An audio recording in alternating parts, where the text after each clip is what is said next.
And the next thing makes me think about is, have I ever seen Guruji cry? And I have, many times actually. And I start to think of each time that I saw him cry, and they were all for different reasons, but they were all for love. Sometimes love gained, sometimes love lost. I have seen Guruji cry when watching a saint movie, when listening to a story. I've seen him cry looking at his altar. I've seen him cry at the death of a devotee. But I've also seen him cry when a devotee has left him. And my mind would always question this. It would try to be knowledgeable and say, this isn't real. How can Guruji, who is all-knowing, all-powerful, untouched by all of these external things, cry for somebody leaving him? Because in truth, how can they leave him? If he is who I believe he is, then nothing is ever lost to him, right? So what is he really crying for? And it just seemed so disturbing to me. Of all the times I've seen him cry, when I saw him cry for the loss of somebody, was when I was the most disturbed, because I didn't understand it. And there's such a big part of me that wanted to just tell him, you're faking. But at the same time, how can I do that? When I'm looking at him and seeing the tears pour from his eyes, and he's looking at me and he's saying, I don't understand. What did I do wrong for this person to leave me? And in these moments is when I remember that God made all of this for a purpose. How many times has Guruji told me that? And he says that the purpose for all of this creation is love. It's relationship. And so why should God not feel? Why should he not? Just because he is all-powerful? No, because he himself has chosen this. He has chosen to have a love relationship with us. And those are the costs of a love relationship. The cost is you actually care. You can no longer be this neutral yogi seated in equanimity, indifferent to the proximity or distance of somebody, indifferent to the successes and failures. Yes, that is a yogi. But God did not make this creation so that we could all become yogis in that sense. He made it so that we could love each other. And nobody ever showed us this better than Krishna. He's a king, and he runs to meet Sudama, who by all intents and purposes has become a beggar. He isn't a beggar, but he almost is. And not only he runs to him, he cries. He bathes his feet with his tears of love. And you think, what madness is this? What can compel the Lord of the universe, who is missing nothing, to cry, to care so much? It's always completely baffled me. I don't understand it. Not in a way of knowledge or confusion. I don't understand it in the sense that the intensity of feeling, when I look at Guruji and see how perfect he is, how complete he is, and there are moments that he shows me how much he doesn't need anything, and yet when that love is given to him, the joy in his face, and when that love is not given to him, the sadness in his face. I can't ignore those things. He chooses to embody them, and therefore they are real. One time, I was in a good mood, and I went into Guruji's bungalow. And I said, I was looking for him, I could not see him, so I didn't even know who opened the door for me. Can't remember. But he was not anywhere public in the bungalow. And so I assumed he must be in his room. And so I went into his room. And I saw him sitting in front of his altar looking at Giridhari, and there were tears flowing from his eyes. And I thought, maybe I should leave. This seems a bit private. And he said to me, please stay. So, surprised, I stayed. And I said, Guruji, why are you crying? And he said to me, you know, Revati, I don't understand what I'm doing wrong. Sometimes I think, what's wrong with me? And I was so confused, so utterly lost. So utterly lost. I said, what are you talking about? And he said, I look at my devotees, they don't cry for God. Their hearts don't burn for God. They come and go. All they ever want to talk to me about is their problems. And I look around and I see, well, if this is the case, then I must be the problem. Because they are my devotees. So I must be the problem. Tell me, Revati, am I the problem?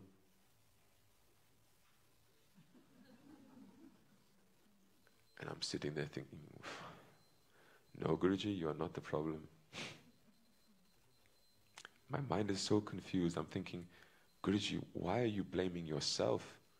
I can tell you right now, hundreds of things that we are doing wrong. Hundreds of reasons why you are definitely not the problem. Day after day after day, he is doing everything in his power. He's doing satsang, darshan, prayers. He builds a temple for us to come and worship every day, morning, afternoon, evening. He listens to our problems. He helps us through our problems. If you don't want to come and meet him here, he'll go to your country. For how many years has he been traveling? 30, 40 countries a year. And I'm thinking, how on earth can you be the problem? And then he said to me, the problem, I start to think, is that I love too much. And people can't handle it. And I said, okay, well, maybe this is a problem, yes. Because it's true. I feel so inadequate in front of you. My love feels so cheap sometimes. When I'm in a good mood, it feels great. And I think, maybe my love is good enough. But then I see him crying for those saints, and I think, maybe it's not good enough. When he tells me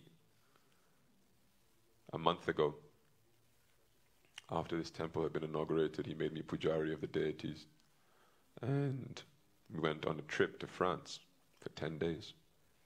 And on the 9th day, at night, he says to me, tell me something, do you miss the deities? And I said, what? Do you miss the deities in the temple? And I said,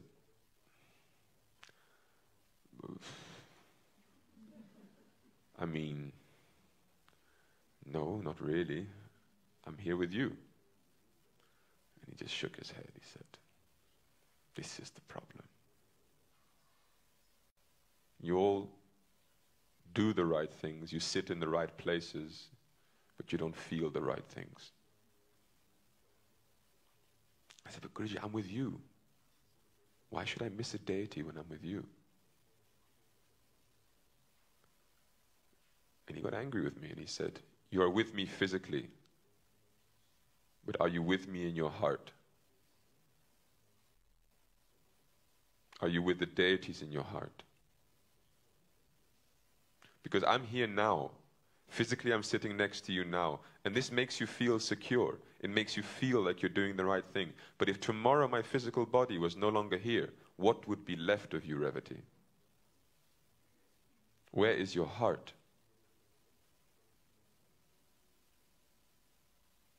You are putting all your hopes and dreams on the fact that physically you are sitting by my side and you think, that means I can relax. That means I have succeeded already. You have succeeded at nothing. If your heart does not burn for Krishna, if your heart does not burn for me, you have succeeded at nothing.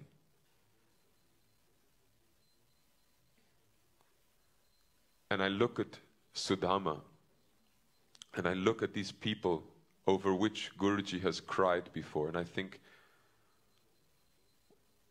how great must these people be?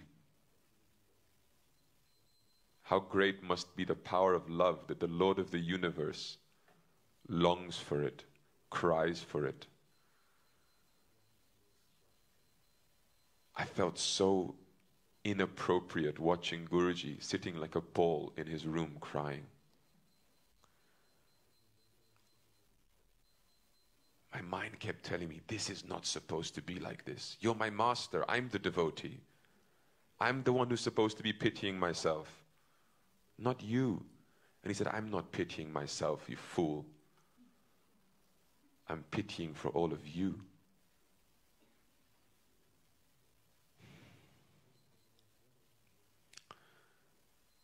And this is the uniqueness of Krishna, because no other deity, no other incarnation has ever shown this the way Krishna showed this. How much he is willing to do for love. The gopis, the gopas, his parents, his friends, his wives. How far will he go for that love?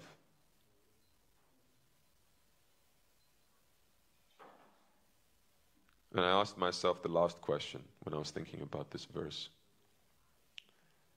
How far will I go for that love?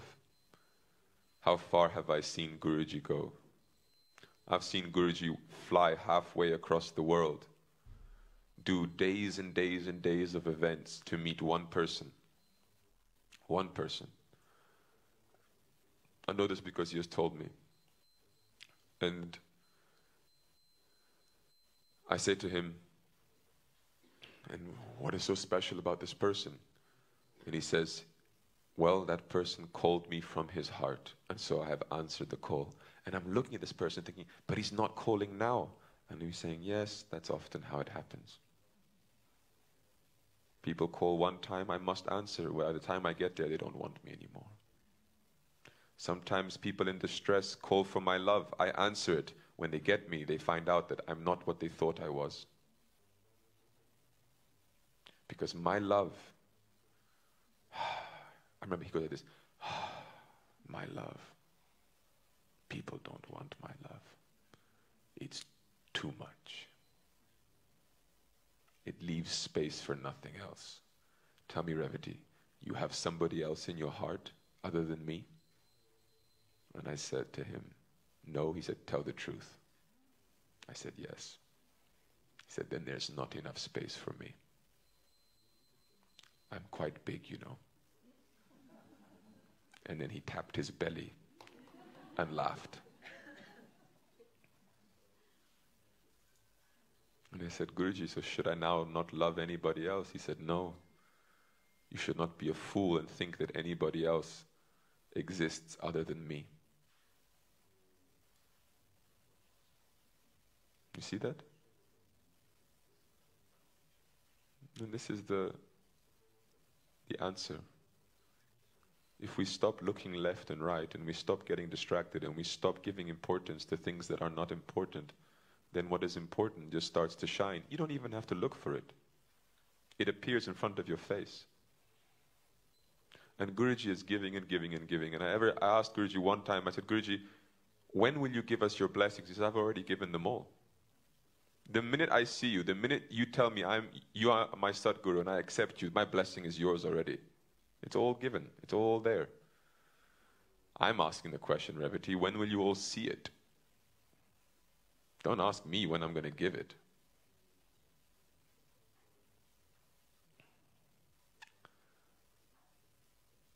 So the last thought for you is, think of Sudama, put yourself in his shoes.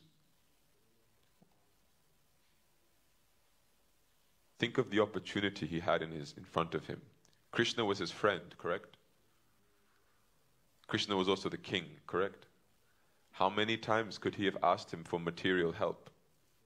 How many times could he have profited from this relationship? From the association? So many times. He never even thought of it. When his wife asked him, he said no. Why? Because he says, I'm not interested in abusing, I'm not interested in profiting, I'm not interested in anything other than my friendship with him. The integrity of the actual relationship, nothing else. Not the benefits of the relationship, not the gifts of the relationship. I can say, oh, I'm a Swami, that means I am privileged. I have this privilege and that privilege, but those are the gifts of a relationship. The relationship is the real privilege. My privilege is that I have a relationship with Guruji. Everything else is meaningless to that. Sudama understood that. Have you ever seen Guruji cry publicly as much as he does when he listens to Sudama's story? No. Why? Think of this. Why? Why? Why does he care so much about this story? And I have my theory, and my theory is that he's seeing exactly what should be. And he cries because it is so rare. If he would see it all the time, there wouldn't be anything special about it. There wouldn't be a need to cry if there were so many Sudamas sitting around. So today is Janmashtami. So today seems like a good day to not profit, to not think of how we can gain something, but rather only to think of our relationship with him. Not the service I give, not the service he gives, not what I have gained from him. No, what do I feel for him? And what does he feel for me? Feel. Close your eyes and feel. This is what you need to do. Because when you strip away all the distractions, you need to find that feeling. If you cannot find that feeling, if you cannot shed one tear at least, one tear for God, then you should do this every day until you can. I don't know when that day will come back for me. When I first met Guruji, I used to cry all the time. I used to be so embarrassed by it, because I thought I was just a mess, really. I remember there was one darshan in Switzerland. I went with him. I sat there and I cried for 3 hours. 3 hours without stopping. And people thought some disaster had happened to me, because I was just sitting in the corner, holding my knees, rocking back and forth, crying like a baby. I was a baby. And people were asking me, Revati, what's wrong? Do you want to talk about it? No, I don't want to talk. Why are you crying? I don't know. What do you mean you don't know? What made you cry?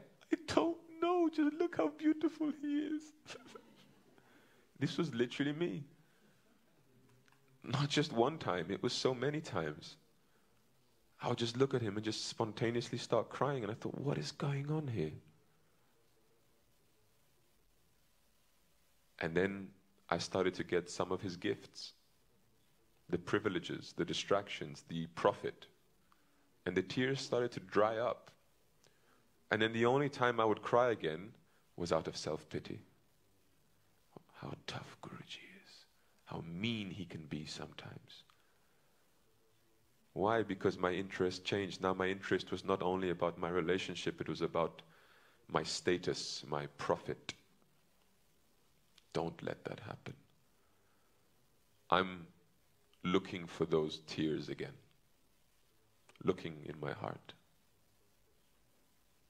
So, I hope that you all look for those tears too, Jai Gurudev.